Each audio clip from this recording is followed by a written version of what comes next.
Now, in motion, today our topic is uniform and non-uniform. आप simple सी बात है, देखिए आपका ना, आप इंग्लिश मीडियम के बच्चे हो चाहे हिंदी मीडियम के बच्चे हो, हम स्कूल में यूनिफॉर्म पहनते हैं. What is the meaning of that? एक जैसे लगते हैं. वहाँ पे कोई ऊंच नीच, अच्छी फैमिली, खराब फैमिली या बड़ी family, rich family, poor family का कोई भी आपका वहाँ पे कॉन्टेक्स्ट में नहीं है. मतलब all are same, all are equal. इसमें भी बिल्कुल वही चीज़ है आपका कि ना, जैसे सपोज ये ए आपका कोई प्लेस है, यहाँ से बी अनदर प्लेस है, सी एक प्लेस है, डी एक प्लेस है, ई एक प्लेस है. यानी कि this is also 1 kilometre, this is also 1 kilometre, this is also 1 kilometre, this is also 1 kilometre. इस 1 किलोमीटर को आप कंप्लीट करने में आपको 5 मिनट यहाँ लग रहे हैं, and 5 minutes you are taking here, 5 minutes आप यहाँ लग रहे हैं और 5 मिनट्स आप यहाँ लग रहे हैं. इसका मतलब क्या? Equal distances are travel in equal interval of time. Interval of time, that is the uniform motion. Simple सी बात. तो ये इसका मतलब अब आप पहले वाले को लिख दीजिएगा, यूनिफॉर्म मोशन. ना यूनिफॉर्म आपका ना देखो दिस. तो if an object covers and equal distances in equal interval of times, ये हो गया आपका, is called uniform motion. तो जैसा फिगर में आप देख रहे हैं आपका, इसका मतलब क्या होगा? तो velocity remains constant in this motion and acceleration is zero. बहुत इंपॉर्टेंट पॉइंट है ये आपका. इंपॉर्टेंट पॉइंट को आप नोट करेंगे आपका ना देखो दिस. तो ना वेलोसिटी आपका रिमेन्स ये कांस्टेंट. तो पहली चीज आपका यूनिफॉर्म मोशन में वेलोसिटी आपका हमेशा कांस्टेंट रहती है, एंड दूसरी चीज आपका ना एक्सेलरेशन आपका इज जीरो. ये दो चीज आपकी हो गई. और अगर आप कहेंगे कि please give an example of the uniform motion, तो ना दिस. सबसे पहले आज तो लोगों ने पहनना छोड़ दिया, लेकिन फिर भी जिनके हाथ में, तो ना the movements of hands of watches, जो मिनट्स, आर और सेकेंड की जो सुई होती है, उनकी मूवमेंट्स जो होती हैं वो इक्वल बना देता है. दूसरा कोई एग्जांपल बता सकते हैं आप?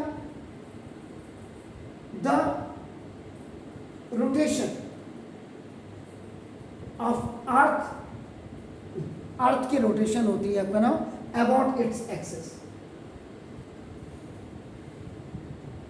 अपने एक्सिस के चारों तरफ अर्थ एक समान चाल से आपका चलती है, समान दूरी को तय करती है समय में आपका नाटक का. अब वैसे भी अगर आप देखेंगे, आप सिंपल इसका एग्जांपल आपने कहा कि इन एवरी 4 ईयर आपका देखो. अब आप देखो ये आपका 24 हुआ, उसके बाद देखो आपका 25 हुआ, ये आपका देखो 26 हुआ, ये आपका देखो 27 हुआ. तो आप करो इसको, अगर आप हटा भी देते हैं तो ये आपके जो 3 ईयर हैं, 3 ईयर हैं, इनको अगर आप 4 से डिवाइड करेंगे तो इसमें आपका रिमाइंडर बचेगा, और जिनमें रिमाइंडर बचेगा और आपका देखो फिर 2000 आपका जब 28 आएगा, इसमें रिमाइंडर आपका 0 बचेगा, इसमें रिमाइंडर आपका कुछ भी हो सकता है. इसका मतलब अब ये आपने बताना मुझे कि ये सारे आपके क्या होंगे, 28 के जाएंगे और ये 29 के जाएंगे. Am I right? ऐसा ही होता है. अरे leap year and non leap year पढ़ा है आपने, तो क्या होता है leap year and non leap year में? लीप ईयर में और नॉन लीप ईयर में पढ़ा 30 या 31? फरवरी की होती सारी, 30 31 नहीं. आपके जो महीने होते हैं आपका 12 मंथ, देखो 12 मंथ में एक तो आपका फरवरी होता है जो आपका leap year and non leap year होता है जी, ये देखो। और इसमें 4 मंथ ऐसे होते हैं जो 30 के जाते हैं, सिर्फ 4 मंथ। तो आपका तो 4 आपका ये 1 और 4 ये 5 हो गए, बाकी बचे कितने 7 मंथ जो होते हैं वो आपके 31 के जाते हैं। अब ये कौन कौन से महीने होते हैं, ये आपको 30 दिनन को माह सितंबर, ऐसे ही अप्रैल जून नवंबर। तो 30 दिनन को माह सितंबर, ऐसे ही अप्रैल जून नवंबर, ये 4 जो महीने होते हैं ये 30 के जाते हैं। एक आपका फरवरी 28 या 29 का चला गया, 5 हो गए। बाकी जुलाई और अगस्त आपका हमेशा 31 के कंटिन्यू जाते हैं। और दिसंबर और जनवरी जो साल जाने वाला है और जो साल आने वाला है वो आपका 31 को जाए। तो इसलिए मैंने बोला क्योंकि पृथ्वी अपनी एक्सिस पे आपका ना बिल्कुल एक समान दूरी को समान टाइम पे आपका करती है, इसीलिए जब 29 का जाता है तो पूरा कंप्लीट हो जाता, कितने घंटे कितने मिनट में आपका ना पूरी चक्कर लगाती है जो। तो ये चीज़ ये क्लियर होना चाहिए। पढ़ाई डज नॉट मीन टॉपर्स नहीं चाहिए हमें, कैरियर जिनका बिल्डअप हो रहा वो चाहिए। और उसके बाद इसी में ही होगा द रोटेशन आपका या ऑफ अर्थ, अर्थ की जो रोटेशन है या the movement of earth around the sun, sun के चारों तरफ जो है आपका नाम जैसे, तो ये भी आपका एक फिक्स उसमें आपका जैसे। और the fourth one a gas molecules आपका देखो इन इज इन यूनिफॉर्म मोशन। ये जो होते हैं गैस के जो मॉलिक्यूल होते हैं ये भी आपका यूनिफॉर्म मोशन में होते हैं, याद रखिएगा, बिटवीन जब इनके बीच में कोलिजन होता है, इनमें जब कोलिजन होगा तो ये भी आपका नाम होगा जैसा इनमें यूनिफॉर्म मोशन होगा। तो these are the 4 examples of the uniform motion. अब नाउ आपका देखो ना नॉन यूनिफॉर्म मोशन। तो नॉन यूनिफॉर्म मोशन क्या होता है, if an object cover unequal distances. अब जैसे यहां पे देखो A, this is B, this is C, this is D और दिस इज ई। सपोज अब आपका क्या हो गया, ये आपका नाम देखो सर, ये 1 किलोमीटर है, ये 1.2 किलोमीटर है, ये 1.3 किलोमीटर है और एक 1.5 kilometre.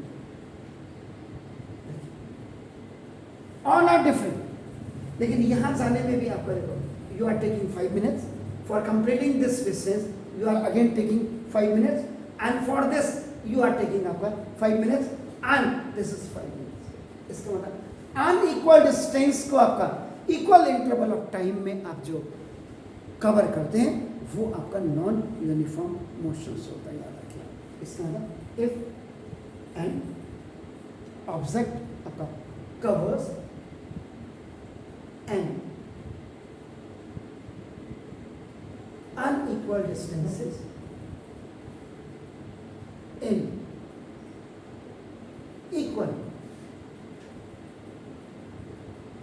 interval of times is said to be non-uniform motion। एक आदमी वो है आपका देखो स्कूल के टाई भी और वो भी, और दूसरे जिस दिन आपको क्या नाम कहते हैं, आपको कहते हैं कि आज आप यूनिफॉर्म में नहीं आएंगे, सिविल ड्रेस में आएंगे, जूते दूसरे कलर के, पैंट दूसरी कलर की, कमीज दूसरी कलर की, ऊपर का आपका नाम ये अलग दूसरे कलर की। ऐसा तो नहीं था आईब्रो ब्लू कलर की, इधर ये रेड कलर का, ऐसे 12, लेकिन कोई कॉम्बिनेशन नहीं होता। जब आपका कॉम्बिनेशन नहीं है तो आपका ना वो नॉन यूनिफॉर्म होता है। तो जैसे एग्जाम्पल कि अगर आप बात करेंगे आपका नाम जैसे तो ना when first a car is moving in crowded area, आपका ना देखो दिस इज तो क्राउडेड एरिया, कहीं ब्रेक मार रहे हैं फिर आगे गाड़ी बढ़ा रहे कहीं, तो उसका आपका नाम देखो दिस ये होगी। और अब दूसरा,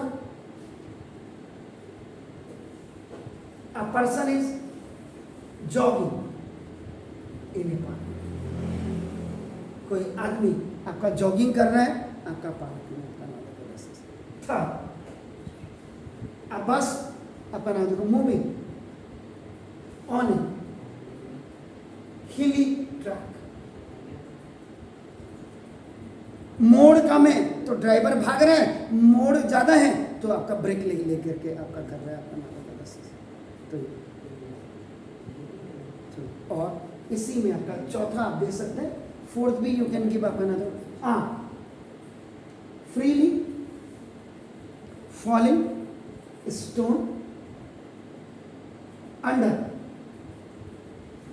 action of gravity. This is also an example of the non-uniform motion of the non-uniform. तो ये आपका हो गया, सिंपल सी बात है। तो दिस कैन बी ऑल्सो आपका ना, अब 1 सेकेंड में, 2 सेकेंड में, 3 सेकेंड में। और सबसे बड़ी बात है, अब इसमें अगर आप यूनिफॉर्म की बात करें, यूनिफॉर्म मोशन की बात अगर करते हैं तो ग्राफ अगर आप बनाते हैं तो देखो एक्स एक्सिस ये आपका 0 0, इसको ओरिजिन कहते हैं, ये आपका देखो वाई एक्सिस है। यहाँ हमेशा एक्स एक्सिस में आपका टाइम होता है और टाइम आपका डिनोट होता है एक्स में। बाकी वेलोसिटी हो, स्पीड हो, डिस्टेंस हो, ये आपका हमेशा याद रखिएगा एक्स एक्सिस पे होगा डिस्टेंस, और डिस्टेंस आपका हमेशा किसमें होता है, मीटर में। क्या बोला आपने, equal distances are travel in equal interval of time आपका नाम है। इसमें हमेशा स्ट्रेट लाइन बनेगी। दिस स्ट्रेट लाइन आपका नाम डिफाइंस और tell us that equal distances are travel in equal interval of times. इसमें आपका स्ट्रेट लाइन होगा, इसलिए ग्राफ जो होगा ये यूनिफॉर्म आपका होगा ना। इफ आई टॉक अबाउट आपका नाम नॉन uniform motion,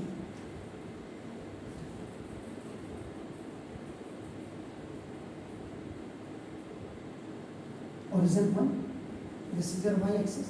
ये आपका हमेशा याद रखिएगा, ये फर्स्ट क्वाड्रेंट ही होता है।